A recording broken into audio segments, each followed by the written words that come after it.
بسم اللہ الرحمن الرحیم۔ السلام علیکم ورحمۃ اللہ وبرکاتہ۔ ادبی تحریکات و رجحانات کے پیپر میں ترقی پسند تحریک کے بعد آج ہم لوگ حلقہ ارباب ذوق کے بارے میں پڑھیں گے۔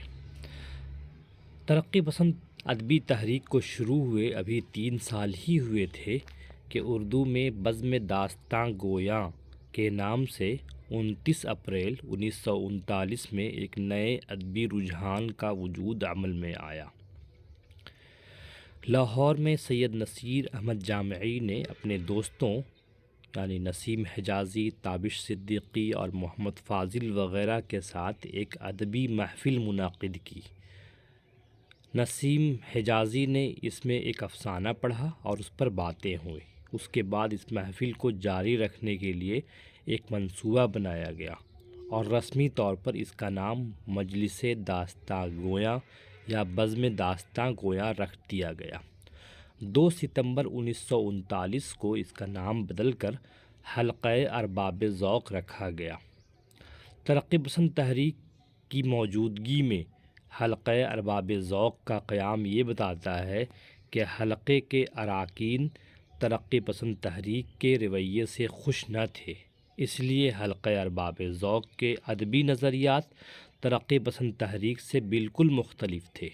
مطلب یہ کہ 3 سال کے بعد ہی ایک نیا رجحان بھی سامنے آ گیا ترقی پسند تحریک کے ہوتے ہوئے، جس کا اندازہ حلقے کی کارروائیوں اور مختلف نظموں کے مجموعے کے ابتدائیے سے لگایا جا سکتا ہے۔ حلقے کی یہ کارروائیاں یہ بتاتی ہیں کہ حلقہ ارباب ذوق فنی قدروں کو افضل سمجھتا ہے۔ ان کے یہاں موضوع کو کوئی اہمیت نہیں ہے، بلکہ سیاسی و سماجی موضوعات سے اجتناب برتنے کا رویہ ملتا ہے۔ ادب کے افادی پہلو سے حلقہ ارباب ذوق نے کھلا انکار کیا ہے۔ ان کے نزدیک وہی ادب صالح ہے جس میں خیال افروزی ہو۔ اس رجحان کے اغراض و مقاصد حسب ذیل ہے۔ نمبر 1، اردو زبان و ادب کی ترویج و اشاعت، مطلب اردو کو بڑھاوا دیں گے۔ نمبر 2، نوجوان لکھاریوں کی حوصلہ افزائی۔ نمبر 3، اردو مصنفین کے حقوق کی حفاظت۔ نمبر 4، اردو صحافت کو سازگار ماحول عطا کرنا وغیرہ۔ اور اس کو ہم لوگ کئی ادوار میں بانٹ سکتے ہیں۔ مجموعی طور پر ہم کہہ سکتے ہیں کہ حلقہ ارباب ذوق ترقی پسند تحریک کی نفی میں یہ رجحان سامنے آیا، جس کو ہم کئی دور میں بانٹ سکتے ہیں، کئی نشیب و فراز دیکھا اس نے۔ پہلا دور ہے ابتدا سے لے کر میرا جی کی شمولیت تک۔ میرا جی جب آئے اس بزم میں تب بہت فائدہ ہوا بزم والوں کو، مطلب 1 سال کا دورانیہ ہے یا اس سے بھی کم کا۔ 1939 سے 1940 تک کا دور پہلا دور کہلاتا ہے، جس میں صرف افسانے پڑھے گئے۔ پہلے افسانے کے لیے مخصوص تھا یہ، اس کے بعد ہر طرح کے موضوعات کو اس میں، ہر طرح کے اصناف کو اس میں داخل کیا گیا۔ نمبر 2، 1940 سے تقسیم ملک یعنی 1947 تک۔ نمبر 3، 1947 تک جلسے کی تقسیم 1967 تک، مطلب جلسے 2 حصے میں تقسیم ہو گئے۔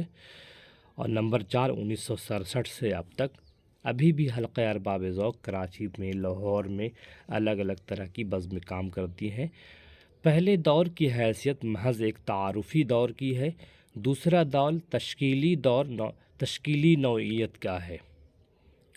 اس میں مضامین پر تنقید کا سلسلہ بھی شروع ہوا اور حلقے کی مجالس میں تخلیقات کے لیے نئے تجربے پیش کرنے کا آغاز ہوا۔ تیسرا دور خاصا طویل ہے۔ اس دور میں حلقے نے ایک منظم اور فعال تحریک کی صورت اختیار کی۔ حلقے کا نظریہ یہ تھا کہ ادب زندگی سے گہرا تأثر لیتا ہے۔ اس دور کے حلقے نے زندگی کی ان قدروں کو اہمیت دی جن کی صداقت دوامی تھی، ہمیشہ رہنے والی تھی۔ اس کے علاوہ ادیب کو تخلیقی آزادی دی گئی کہ وہ بالکل آزاد ہے اپنی تخلیق لکھتے ہوئے۔ حلقے نے زندگی کے ساتھ بالواسطہ تعلق قائم کیا۔ اس دور میں جس بحث نے سب سے زیادہ اہمیت حاصل کی وہ ادب برائے ادب اور ادب برائے زندگی کی بحث تھی۔ اس دور میں نہ صرف شاعری نے ترقی کی بلکہ افسانے کی صنف میں تبدیلی واضح طور پر ہم دیکھ سکتے ہیں۔ تحریک کے تاثیریت، علامت نگاری، وجودیت وغیرہ کو جن سے ترقی پسند تحریک گریزاں تھی یعنی پرہیز کرتی تھی، حلقہ ارباب ذوق کے ادبا نے اردو سے روشناس کرایا۔ یہ باریک فرق ہے کہ مطلب آزادی کے بعد ان لوگوں نے علامت نگاری کو برتا، تنقید کو اہمیت دی اور نئی نظم کی تحریک کو پروان چڑھایا۔ چوتھے دور میں میرا جی کی وفات یعنی 1949 ایک ایسا واقعہ ہے جس نے حلقہ ارباب ذوق کو شدت سے متاثر کیا۔ حلقہ اس مرکزی فعال شخصیت سے محروم ہو گیا۔ اب حلقے پر روایت کی گرفت کمزور پڑنے لگی۔ میرا جی ایک اہم شاعر کی حیثیت سے، نون میم راشد اور میرا جی اس دور میں اہم شاعر کی حیثیت سے جانے جاتے ہیں۔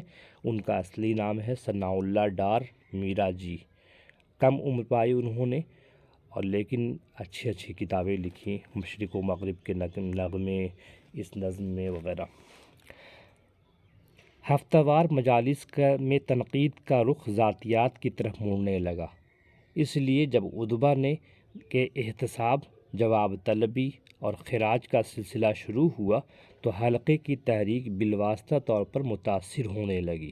انجمن ترقی پسند مصنفین کی سیاسی پابندی نے بھی حلقے کو براہ راست متاثر کیا۔ اس کے علاوہ نظریاتی تنقید کے برعکس عملی تنقید کا دورہ شروع ہونے لگا۔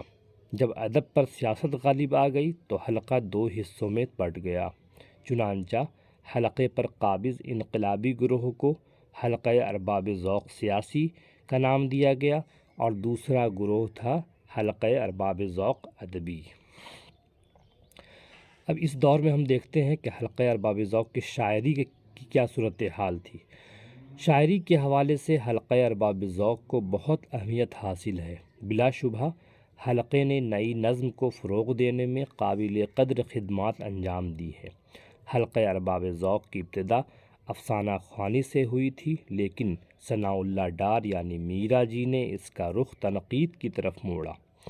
حلقے میں کے رفقا میں یوسف ظفر، قیوم نظر، تابش صدیقی اور حلقے کی مرکزی شخصیت میرا جی کا شمار نئے شعراء میں ہوتا ہے۔ اس لیے بہت جلد حلقے کا رخ شاعری کی طرف ہو گیا۔ حلقہ ارباب ذوق کی شاعری میں بنیادی اہمیت اس حقیقت کو حاصل ہے کہ شاعر خارج اور باطن دو دنیاؤں میں آہنگ اور توازن کس طرح پیدا کرتا ہے۔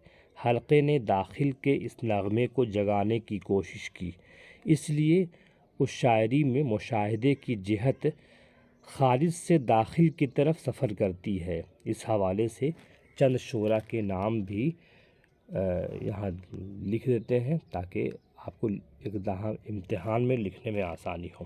پہلا نام ہے میرا جی کا۔ حلقہ ارباب ذوق کے شعراء میں میرا جی کو خاص اہمیت حاصل ہے۔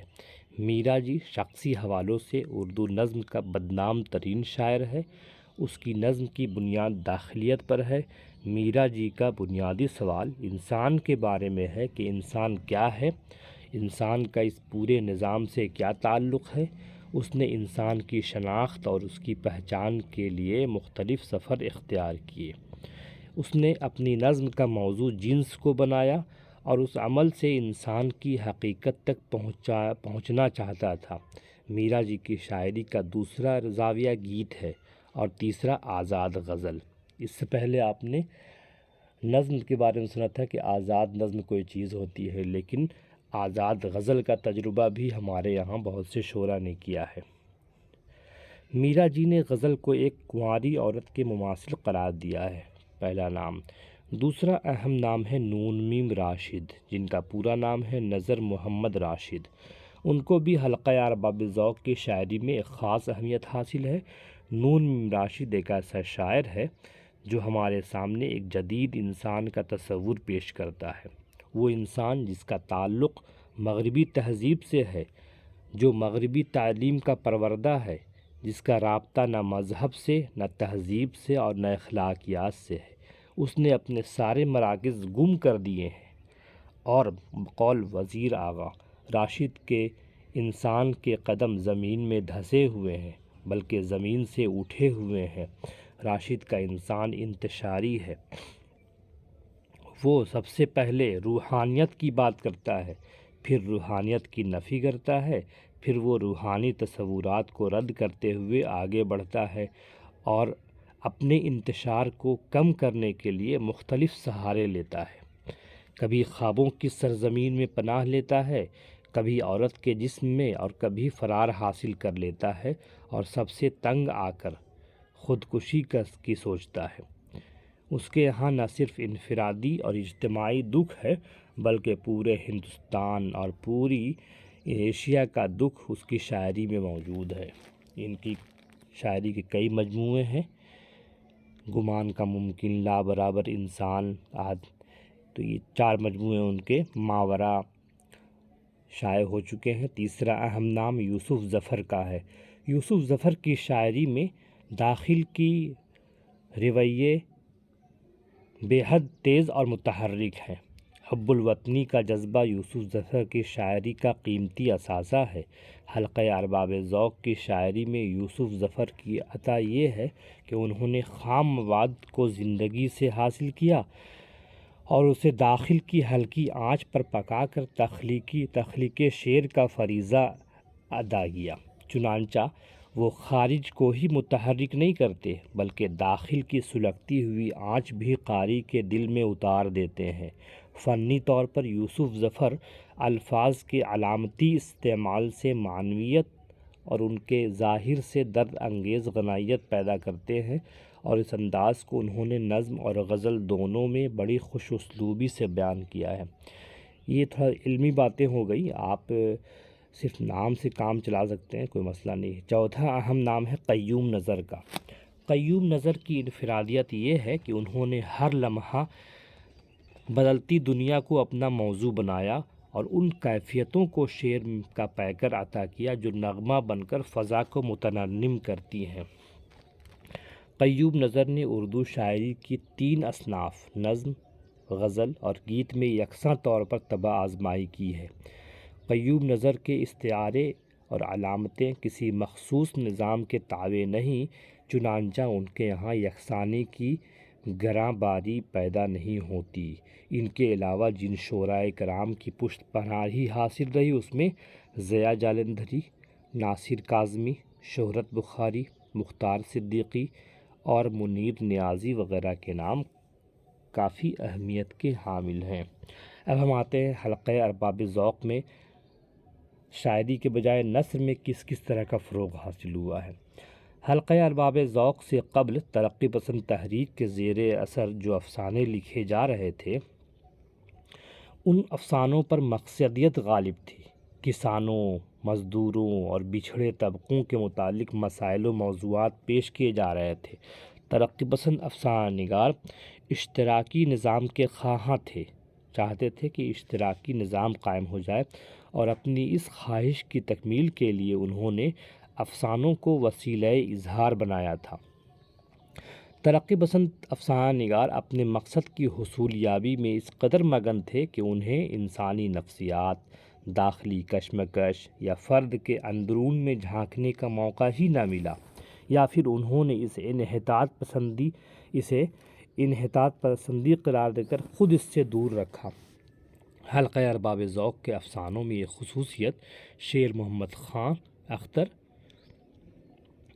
ممتاز مفتی، ممتاز شیری، محمد حسن عسکری، رحمان مزند، انتظار حسین اور انور سجاد کے یہاں مشترکہ طور پر ملتی ہے۔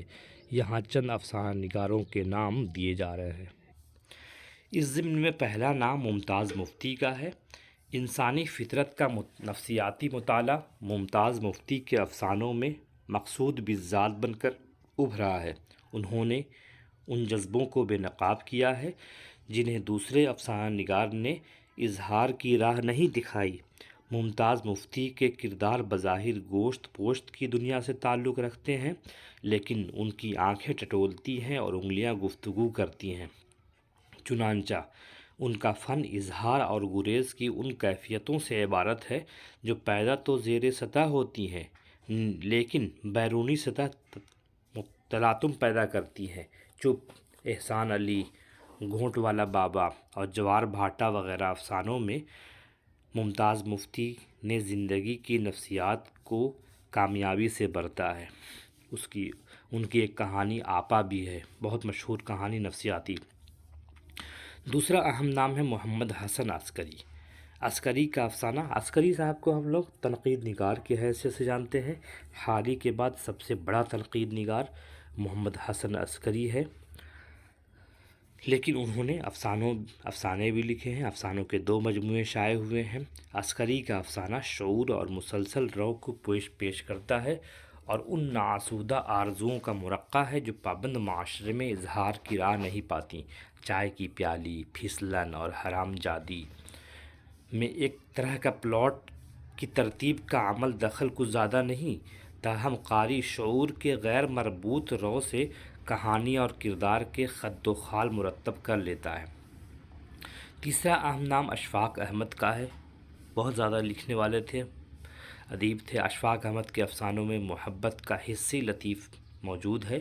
ان کے افسانے بظاہر محبت کے مرکزی نقطے پر گردش کرتے ہیں، تاہم ان کے موضوعات متنوع ہیں اور وہ محبت کی قندیل سے زندگی کے بے شمار گوشوں کو منور کرتے چلے جاتے ہیں۔ اجلے پھول، شب خون، امی، گڈریا بہت مشہور افسانہ ہے۔ اس میں انہوں نے نیا رنگ و آہنگ عطا کیا ہے۔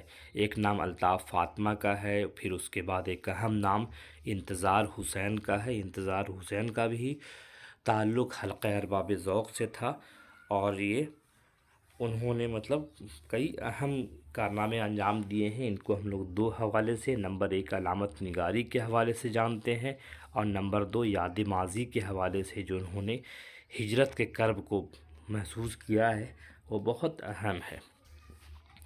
گزشتہ صدی میں انتظار حسین نے افسانے میں تجسیم، تجرید اور علامت نگاری کے متعدد تجربے کیے ہیں اور وہ اردو افسانے کی نئی جہت میں پیشرو شمار کیے گئے۔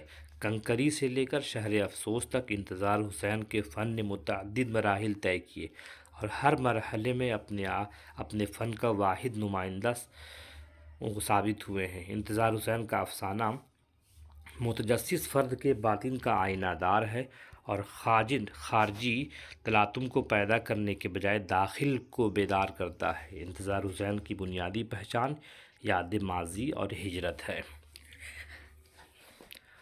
مذکورہ افسانہ نگاروں کے فکر و فن پر جو گفتگو ہوئی ہے، اس سے بات واضح ہو جاتی ہے کہ حلقہ ارباب ذوق موضوع، اسلوب یا ٹیکنیک کے تعلق سے کسی قسم کی پابند نہیں ہے، وہ ادیبوں کی آزادی کا داعی ہے۔ اس لیے حلقہ ارباب ذوق نے تجربے کو سراہا ہے اور اسے ادب کے لیے نیک فعل گردانا ہے، نیز نفسیات اور جنسیات پر کھل کر باتیں کی ہے اور اسے درست ٹھہرایا ہے۔ یعنی حلقہ ارباب ذوق نے موضوع کے ساتھ تکنیکی اور اسلوبیاتی سطح پر اردو افسانے کے دامن کو وسیع کیا ہے۔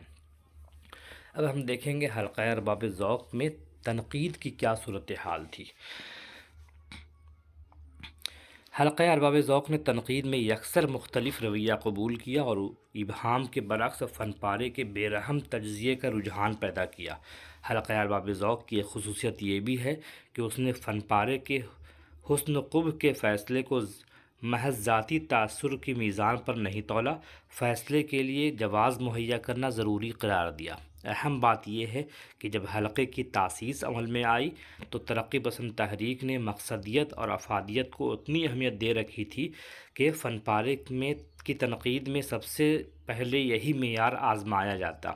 یوں تنقید کے فنی اور جمالیاتی زاویوں سے یا تو اغماض برتا گیا یا انہیں بالکل نظر انداز کیا گیا۔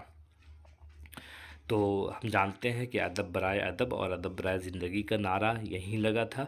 نتیجہ یہ ہوا کہ حلقے کی تنقید میں فن کا جمالیاتی پہلو زیادہ نمایاں ہوا اور حلقے کی ان زاویوں کو تلاش کرنے کی کوشش کی گئی جس میں ہمدردی کا جذبہ پیدا ہوتا تھا اور بالادگی کی کیفیت ہوتی تھی۔ تو حلقہ ارباب ذوق سے منسلک جو تنقید نگار ہیں اس میں پہلا اہم نام ہے میرا جی کا۔